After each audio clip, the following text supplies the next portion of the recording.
बिहारी ठाट में हमनी के ठुमका लगावल जाए। सुन ले पानी खावे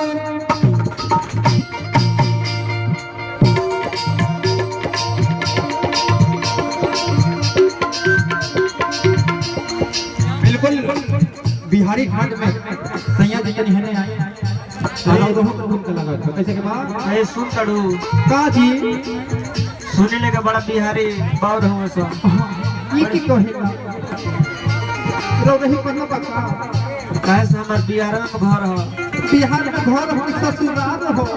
अच्छा सुन ले पानी था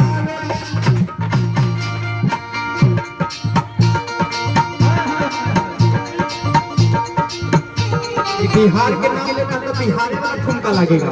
हाँ हमार बिहार में जेबू ना हाँ जी एक से एक लोग भेटाई तारा के हमने क्यों नहीं चाहिए। हाँ, सब देखिए ढेर सारा प्यार ऐसी बात कुशवाहा सुरती भंडार हमारे बड़े भैया छट्टू कुशवाहा जी की तरफ से लाख लाख आशीर्वाद आया, प्यार आया, मोहब्बत आया। कैसे कहना है झुल्ले पानी खावे में लागे भी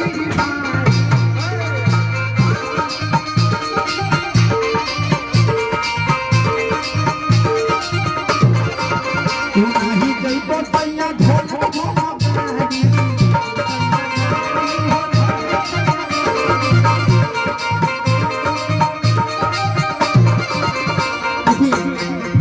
बिल्कुल इस लड़के का बिल्कुल बिहारी ठाट समाज से अभी चल के आना है। कैसे कहना बात बोलो सुन ले पानी था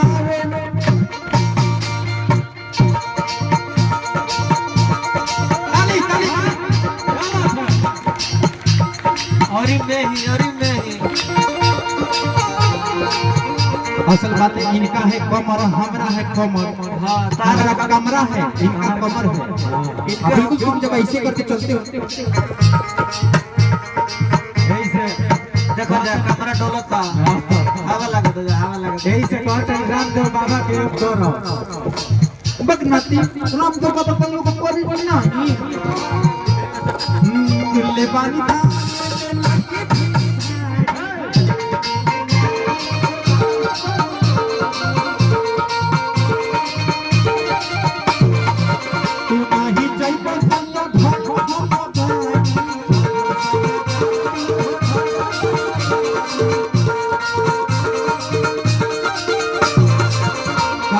भाई तो हर कुछ मन कर सकते हैं।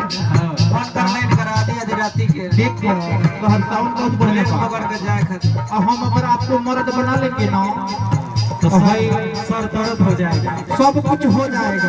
हाँ साउंड पे 100 रुपया कम। देखिए भैया जी की तरफ से लाख लाख आशीर्वाद प्यार मोहब्बत टिकट के दाम हो हमारी बात और के प्रधान जी कहाँ बनी थी प्रधान जी टिकट के पैसा ना देता भैया के चूना लगा दे मुन्ना भाई तो पहले ही 500 रुपया मिल गया है उतना में तो काट हो जाएगा वहाँ खाने का भी व्यवस्था हो गया है।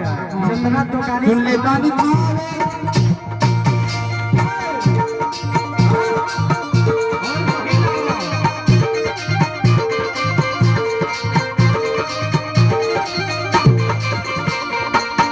ये देखिए आप भी पतले इधर आइए। हाँ दो तन हिला अब बिल्कुल अलग भाव में और बिल्कुल कुत्ते उचलना है।